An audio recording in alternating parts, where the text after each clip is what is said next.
With housing becoming unaffordable to all but the richest of elites and big tech becoming insurmountable powerhouses across the globe, we've got some tremendous news. Big tech are taking over housing. You will own nothing, and you will be happy. Hello there, you awakening wonders. Thanks for joining us on our voyage to truth and freedom. And what an extraordinary truth it is. The power of big tech is straying into territories unimaginable just a few years ago. Physical territory. The same way that cyberspace has been monopolized by vast big tech powers, actual space will be and is being monopolized by comparable, or in some cases literally, the same powers. You're probably interested in why Bill Gates is buying up agricultural space across the United States. Some of you will assume that if you can control food sources, you could create scarcity, you can control whole populations, and these are certainly theories I'm interested in, even while they currently remain unproven, although farmers across the world seem pretty angry about something, don't they? Now, Google and Meta and big tech spaces, having conquered all of cyberspace like digital Alexander the Great, have turned to the real world to find new kingdoms to conquer. Is it possible that you, unable to afford literal real estate, will have to have Mark Zuckerberg or the Alphabet Corporation as your landlord? It's possible and likely. Remember, we stream every day at these times. Join us. Let's get into it. Let's first of all see how the legacy media report on this and how this is being presented by the propaganda of these organizations that are acquiring vast tracts of San Francisco and stuff. Now, tonight, Google is revealing its plans for a big development in Mountain View that includes affordable housing. What that should say is its plans for world domination, isn't it? Because that's what's happening. Some of you will have read David Foster Wallace's book, Infinite Jest. Not all of it, because it's too bloody big. But in it, he posits that vast corporations will take over the world. In a way, why have France? Why have the United States of America, the UK, when you could have Facebook land, Meta country? Alan Martin is here with the details. Alan? Liz, Ken, the tech giant says its goal is to help solve the Bay Area housing crisis. That'll be its goal, because one thing I've noticed about big tech giants is they care mostly about poor people and the concerns of ordinary people. There's never been an undercurrent of tyrannical centralization, authoritarianism, and making deals with the state that make ordinary democracy and individual freedom a near impossibility. So hopefully we'll all be in lovely little Google homes by, I don't know, end of the month. And tonight, we're learning more about its new plan to redevelop parts of Mountain View. Here is the bird's eye view of North Bayshore in Mountain View. One of the clues is they're using Google's logo while still doing the report. Is there going to be any discernment, analysis, scrutiny, investigation, attack from the legacy media? Remember, we're continually telling you now about the Trusted News Initiative, a group that includes state media organizations as well as big tech companies. You will notice how often their interests absolutely align. You will notice now that the legacy media is part of the establishment. It's one of the things that Donald Trump noticed and exploited brilliantly. Fake news. He literally coined that. And the reason it was effective is because it's true. Now the legacy media, instead of going, is this right that you're doing this? I mean, how much power do you guys need? What's this going to do? Aren't you going to be able to massively bias and control real estate prices? Does this mean that people are never going to own their houses? Hang on a minute. Aren't corporations like Google by their nature globalist? And haven't we heard rhetoric from the WEF saying that you will own nothing and be happy? Is it possible that administrative bodies like the WEF are kind of the ideological front for corporations like Google? And what will happen is that governments will just start passing legislation that facilitates this kind of stuff, and no one's asking any questions. And when you do ask questions, for example, if you're part of an independent media movement, then you will be shut down and you will be happy. Just north of Highway 101, off of Shoreline Boulevard, full of office buildings. But now Google wants to transform the space. It plans to add shops, restaurants, offices, and housing, spanning 2 new neighborhoods. Here's a look at the renderings. Lots of open space and homes. If you go to modern developed places now, it's like they've fallen from the sky. Even a city like London, which when you walk through it used to have layer after layer of rich historic buildings, a bit of an old Roman wall, an Elizabethan block, some Tudor housing, Georgian, Victorian, then a skyscraper, all meshed together like something that had grown, like fungus, like an architectural fungi that was an expression of a collective. Now what you get is things that are like dropped from above. Bam! That's what globalism feels like. Anodyne, banal, mundane, lacking in humanity. There'll be sort of speakers on the trees there. Time for bed now. There is a pandemic. Time to return to your homes. And then cameras that are doing all face scans on you. You can sort of feel it. You've seen it in Isaac Asimov. You've seen it in Black Mirror. This is now the bureaucratizing and delivery of those sci-fi dystopias. Whether you approach this with centre-left narratives like climate change or centre-right narratives like the deterioration of society, this ain't helping anyone. And look how they're repeating the word affordable, affordable. Would you like a house that's affordable? I would like to be able to afford a house, yeah. Well, this is affordable. That's the word they're pushing, not dystopic. Google's proposal includes up to 7,000 residential units.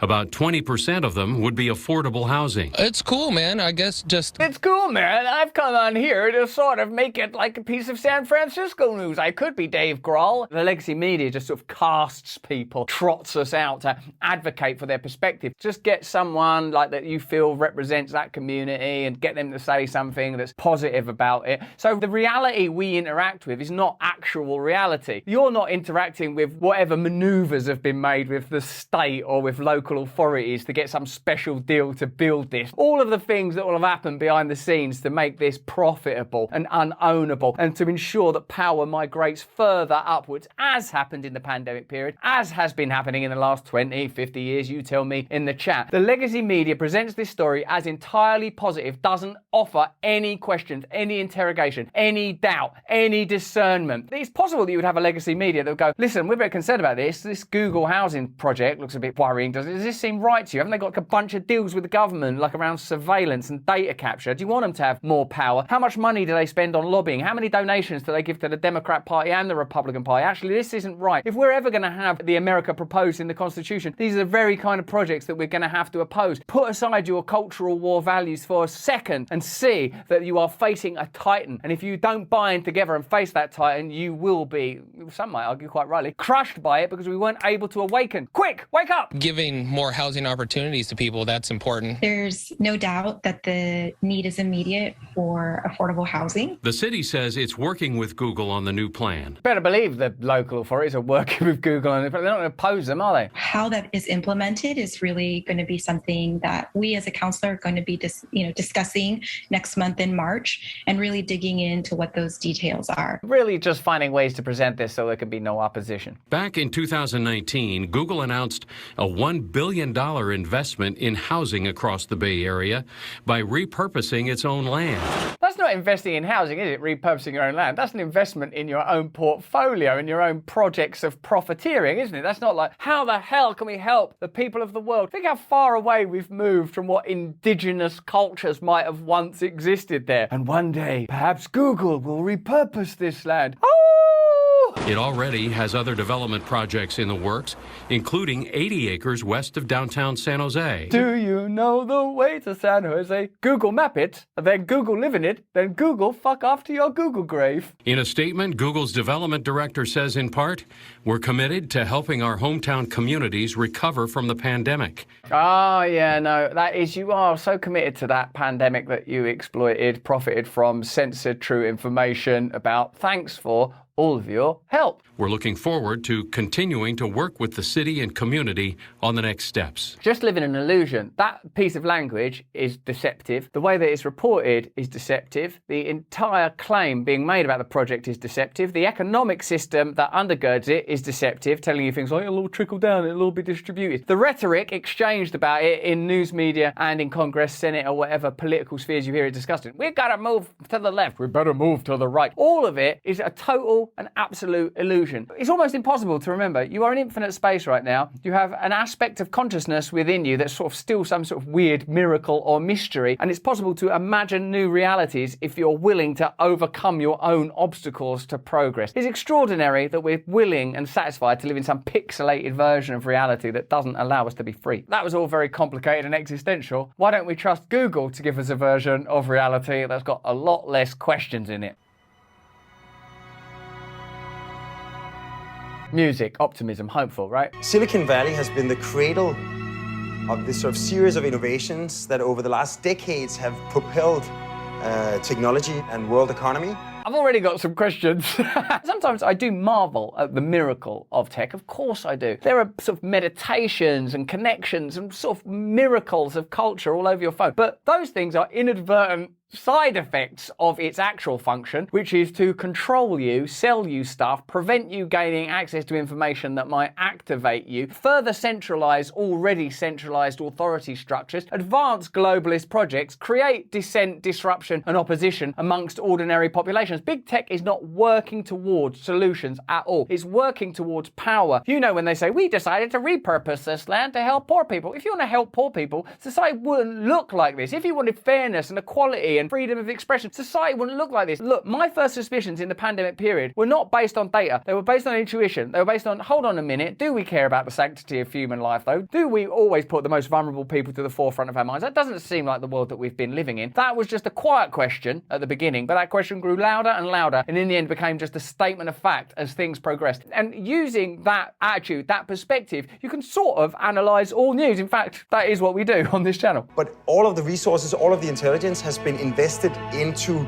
the immaterial, the digital realm, the internet. We can't continue to make this glorious content without your support and the support of our sponsors. You will be aware that there are clusters of respiratory illness in northern China and what has been referred to as white lung syndrome in the United States. Drawing attention, I would say, to the importance of being prepared for a medical emergency at any time. Do you know that 90% of pharmaceuticals in the US are produced outside of your country? What happens when the next global crisis strikes? Well, I'll tell you, I'm an expert on international trade. Countries will clamp down on exports like that, Sonny Jim. They will stockpile like it's 1999. The price of drugs will shoot through the bloody ceiling, and the American shelves will be empty as Joe Biden's mind at that moment when someone goes, action, deliver a speech. In fact, it's happening already. The wellness company's medical emergency kit does have you covered for times like this. The wellness company, which you may not have heard of, is home to Dr. Peter McCulloch. He's been on the show. He's one of the great voices of the pandemic. He was one of the people that was ahead of the curve. Also, Dr. Drew Pinsky, some have called him America's family doctor. He's coming on soon. And other truth-telling doctors will empower you to take control of your own health. 40% of Americans say they would avoid a doctor or hospital unless it was a catastrophic situation. The wellness company's medical emergency kit provides a solution. This kit includes 8 potentially life-saving medications, along with, of course, a guidebook for safe use. You don't be guessing, do you? You get emergency antibiotics, antivirals, and antiparasitics to keep you and your loved ones safe in the face of natural disasters, supply chain shortages, medical emergencies like white lung or COVID. Go to twc.health/brand and get your own medical emergency kit right now. That's right, it's twc.health/brand. And if you use the code brand, it will save you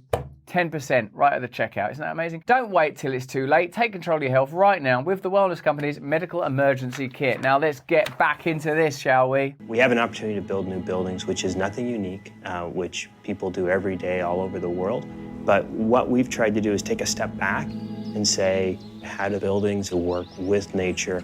Come on, how are we going to get it to work with nature? I don't know. Don't build it. Don't use materials that are exploitative. Don't have a profit motive in it. I mean, the whole thing actually just becomes unfeasible and implausible within this system. I find even the questions that I'm proposing, well, no, that's just not how things work. Yeah, that's not how things work. So why are we pretending that the goal at the end of this is like sort of a happy, diverse family, abundant and robust oak tree? We're really making sure that we make spaces very open and accessible, so it's just not for Googlers, but it's for anyone who lives in the area to come by. Googlers now, that's the type of a person, is a Googler. How could that become your identity? I'm offended when on the news they go, consumers are getting a great deal. No, it's Googlers. You're a Googler. Like, you're not American, you're not French, you're not English, you're not South African, you're not Belgian. What you are is a Googler. You're a person who uses and is utilized by Google. You were just sort of a blob at the end of tendrils that lead back to Google. And when there's a time where Google don't need you, Google will let you know about that. In order to assist nature, we're going to use you as fertilizer. And then the last piece, which is really Google at its heart, in anything we do, trying to leave the project, giving something back to the world. We've invented this thing, this bit of paper thing. Oh, thanks. Oh, the world was never meant for one as beautiful as you. Pay your taxes! That they didn't have before we started.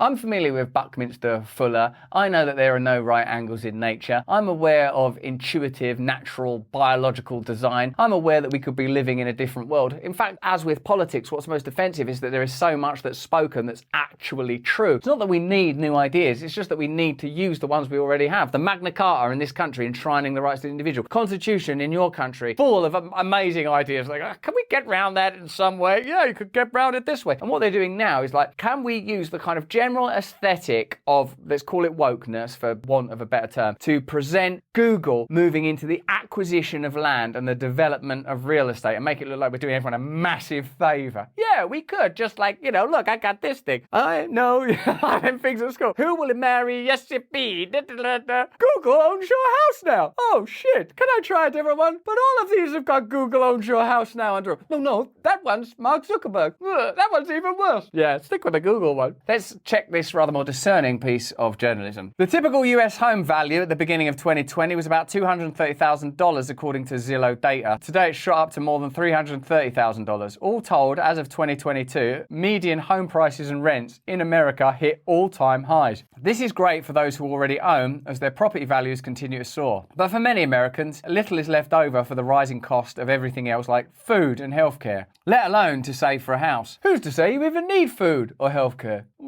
Ultimately, the dream of home ownership or an affordable rental is becoming unreachable for more and more Americans. The digital renderings of North Bayshore, a massive proposed development in Mountain View, California, are crowded with glistening buildings and cheerful animated pedestrians. There's a lot to show off, including 7,000 new homes, 3 distinct neighbourhoods, and nearly 300,000 square feet of retail and community space. Notably, though, the gleaming images don't bear any hints of the company behind the whole endeavour, Google. Wow, it's like at this point they've realised, yeah, just cut back on the Google branding. There's some people have got questions. Companies like Google and Facebook's parent, Meta, conquered the digital realm a long time ago, setting the ground rules for how we search, interact, and shop online. Not content to stop there, however, these firms are now making huge bids to expand their reach. They want to be landlords too. Now we own the online world. What about the offline world? And what about space? And what about your children's dreams? And what about your pets' frustrations? I don't think we can monetize that. Oh well, don't do the last one then. Across the country, corporations are using their considerable sway and resources to build modern company towns, mini-cities that will feature all the trappings of traditional civic life, including housing, shops and public spaces. These new projects won't have corporate logos on every building, and many of the units will be available to the general public, not just employees. But in the grand scheme of real estate, they're distinct. After years of running up against housing shortages in their backyards, companies like Google, Meta and Disney, not exactly known for building new homes, are taking matters into their own hands. Their creations have boring names like Middlefield Park and Willow Village, but they might as well be called Zooktown or Google City USA. And while the developments promise thousands of new homes, the plans are also a tacit acknowledgement of the bleak state of the American housing market and the roles these companies have played in driving up home prices near their sprawling HQs. I like the way it is sort of masked in banality, words that don't cause you to sort of stop and ponder. Mountain View, Willow, this. Everything now is meant to sort of pass by your eyes unquestioned, that you're only disrupted when the media disrupts you. Be afraid, this new thing's happening we want you to care about. Meanwhile, you've just been sort of sucked into a banalising, centralised life where you have increasingly less power. It seems to me the more that power aggregates and accumulates in these establishment sets of authoritarian systems, increasingly unlikely it becomes that we will ever be able to oppose them. If you have an alliance between the media, the state and vast corporations such as Google, great example Google, or Meta, then how are you ever supposed to oppose it? How are you ever supposed to say, can we have a different vision of America? Can we have a different vision of a community? I maybe don't want to work 12 hours a day or 10 hours or 8 hours a day. You should have as much freedom as possible. This will not result in more freedom. This will result in less freedom, and it's been sold to you as if it's sort of like some sort of ecological wonderland. The companies behind these projects argue that they can help solve the country's lack of affordable housing that they caused. But it's fair to approach the plans with a healthy degree of skepticism. America's single-employer company towns have a long, bloody history of exploitation and labour strife. While the current plans hardly represent a return to those dark days of the 19th and early 20th centuries, they probably won't usher in a new era of futuristic techno-utopias either. Judging by the plans that have been publicly unveiled so far, the Googles and Metas of the world aren't aiming nearly that high. Instead, their visions of city living spaces look a lot like what we're already used to seeing from the modern real estate developers. Glassy office buildings, verdant parks and walkable main streets with coffee shops, salad bars and alluring apartment buildings. It's nice, but not exactly groundbreaking stuff. In a sense, the new conservatism capitalism now is this kind of neoliberalist corporatism. Let's just maintain that. But less and less people can afford all these little treats, nice little salads, nice expensive coffees. Doesn't matter. Soon we'll have automated labour instead of them. Keep your mind on the big vision. Rather than from the floating cities or domed villages once dreamed up by science fiction writers, these watered down plans show that what these companies have been after all along is a way to one-up their competitors. They want to attract and retain top employees and ideally get them back into the office too. It doesn't hurt that right now residential real estate looks like a pretty good bet. It's interesting that like a couple of years ago it was considered ingenious that Facebook and these kind of companies would like have sort of nice bars where you could get breakfast and stuff and little pods to sleep in. And like when I used to visit them when I was working more in legacy media, I was thinking, God, this is so ingenious. Look, there's a bowl of Skittles. They're free. The idea behind it was you never leave here. You eat those Skittles and then you sleep in that pod. Then you can play football for a couple of hours and it's back to coding. Now what they're doing is they just want to own all of reality. And in a sense, they kind of already do. It's just, we're just waiting for the timeline to edge along with us to the point where they own your mind, they own your attention, they own your screen, they own your opinions, they own your office space, they own your home. No one is going to prevent this happening except for you. It's literally only you that can do it. The noble aim of building more housing, including affordably priced units, is the cherry on top. But make no mistake, these companies will only pursue these plans as long as they fit their business goals. In June, Mountain View City Council approved the master plan for Google's North Bayshore project, a partnership between the tech giant and the Australian real estate firm Landlord. The new community will replace a suburban office park with a sprawling new neighbourhood in the heart of Silicon Valley. The plans call for as many as 7,000 new homes across a mix of income levels.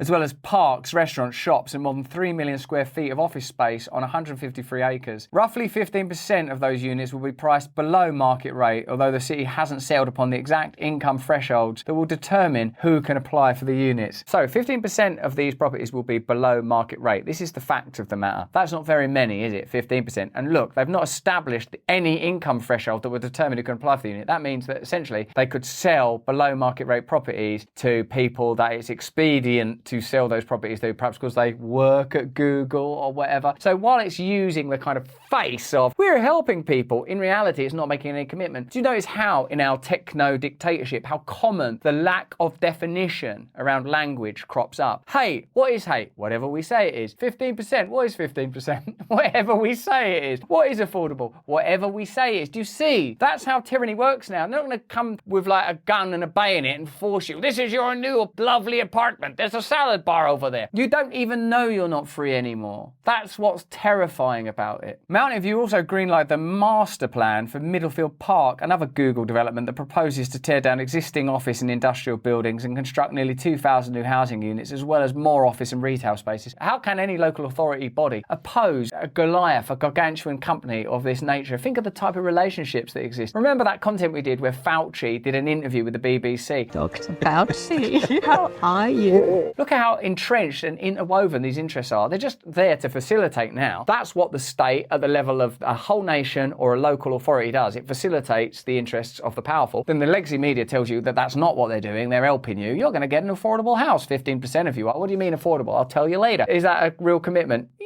What do you mean? That's not even a word. It is if we say it is. Google wasn't a word, but you better believe it is now, you little Googler you. Other household names are getting in on the action. Last year, Menlo Park City Council voted unanimously in favour of the plans for Willow Village, Facebook's 59-acre project that's affectionately or cynically referred to as Zooktown. It promises more than 1,700 homes, as well as office, hotel and retail, right next to Meta's headquarters at 1 hack away.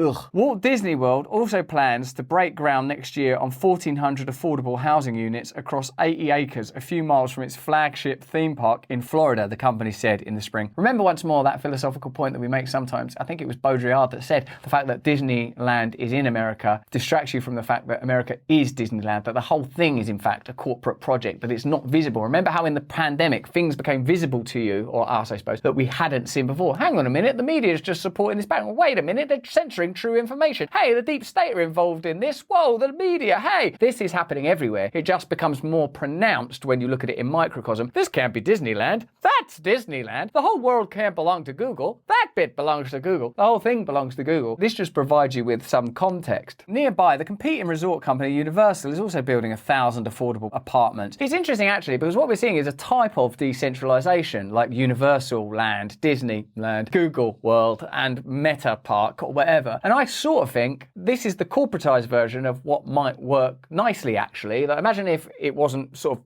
owned by oligarchs, but your community was owned by you, and you democratically vote like on, oh, we want migrants or we don't want migrants. We want our schools to teach this or we don't want our schools to teach this. We want to send this much money to the Pentagon or we don't want to send this money to the Pentagon. Democracy, democracy, democracy. You determine what happens with your resources. Where do your taxes go? All of this is possible now. Do you want to participate? No, I'm going to nominate someone to participate at a local level. You could have democracy as close to you as possible. These kind of things show you that when facilitating corporatism, they're able to create little local citadels, aren't they? It's not too complicated then, is it? It's not too difficult then. Oh, suddenly we can do that. That's interesting, you lucky little Googler. It's no surprise that the largest of the new developments are the brain children of Silicon Valley giants. The modern tech industry was built on a California-tinted brand of utopianism and the belief that connecting people is the answer to many of the world's problems. After all the digital ad dollars have been hoovered up and all the attention squeezed out of our screen-addled eyeballs, the next logical step is building a new city where the founding principles of the tech world can be put into practice. But companies are also ruthlessly pragmatic profit-making machines beholden to shareholders who closely watch their every move. High-minded ideals aside, the modern company towns also make for sound business propositions. I think that's how you end up with that peculiar mix of idealistic language and visionary rhetoric, but actually just sort of traditional hardline profiteering, because underneath it and behind it, they are all owned in quite a conventional way where you can't go, we're just going to build a bunch of affordable housing. Well, that doesn't sound very profitable. Okay, what if we just say we're going to do that? Yeah, that could be profitable. These firms are interested in two things: retaining skilled labour and drumming up positive publicity that makes them look civic-minded. Yeah. Building houses near their HQs checks off both those boxes. Commuting is the top reason employees don't want to go back to the office full-time, according to Gallup. In a recent piece for Harvard Business Review, the economist Edward Glaser and the consultant Atataki argued that companies should think of housing assistance as just one part of a broader benefits package next to on-site chefs or an office gym that encourages employees to stick around and be more productive. Like, people always talk about cults as if like cults are like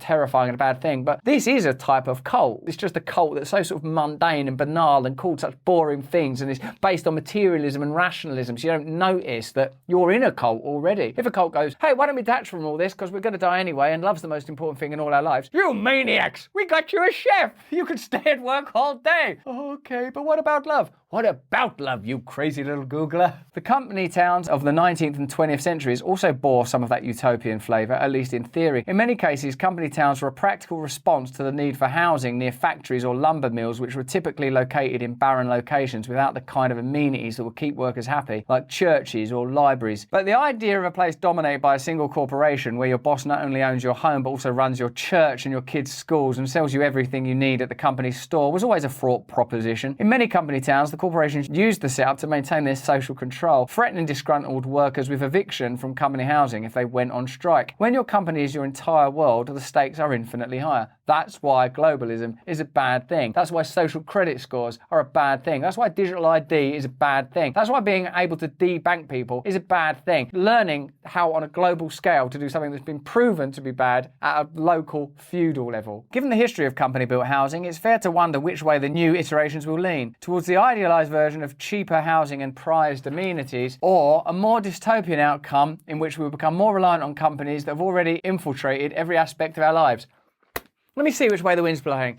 Yeah, it's globalism, isn't it? It's evil tyranny, isn't it? That's the way the wind's blowing. If Hitler had gone, I'm going to do Hitler housing, you would have gone, well, hopefully this time he's learned his... You know, you'd know what the move was going to be. Well, can we just see what they've done in cyberspace? Well, they've monopolised it. They've done deals with the state. They're controlling people. They're censoring true information. They're stockpiling our data. Their business model isn't even what they tell us it is. They tell us what they're doing is, like, say, in the case of Google, providing searches, but what they're actually doing is capturing all of our data and selling it to advertisers. So if we start letting them control reality, and I'm not saying that reality is more important than the cyber world, and certainly not any metaphysical prima materia of consciousness itself, which, by the way, they're probably trying to own right now, I would say is a fair bet that the dystopian trajectory is the one that they will be pursuing. But that's just what I think. Why don't you let me know what you think while you still can in the comments below. Remember, we stream every day at these times, and we need a counter movement. We need one. We can do one. If everyone stops cooperating, we do have a chance. But it's a slim chance, and time is running out. But maybe we'll like it in our new Google cells. I mean homes, you crazy little Googlers, you. More important than any of that, though, is if you can, please stay free.